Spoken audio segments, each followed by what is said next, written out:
Aitės atsisėdo apspalvinti. Ką tu, Nerilė, spalvini? Gėlės.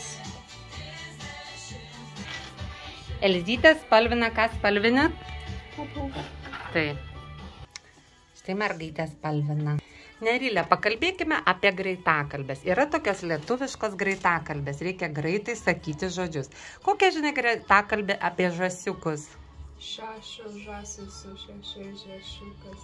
Taip, dabar greitai. Klausykis. 6 žąsys su 6 žąsiukais. 6 žąsys su 6 žąsiukais. 6 žąsys su 6 žąsiukais. Pasakyk 3 kartus tai.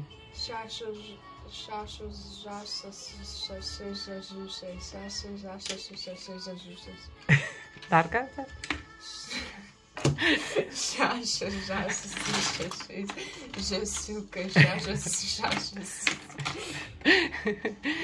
Nėra taip labai lengva, taip. Dabar pasakysiu pasaką be galo, tu spalvink. Petras Petraitis pirko paršelį.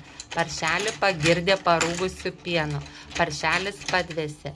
Petras Petraitis pastatė paminklą, ant paminkle parašė.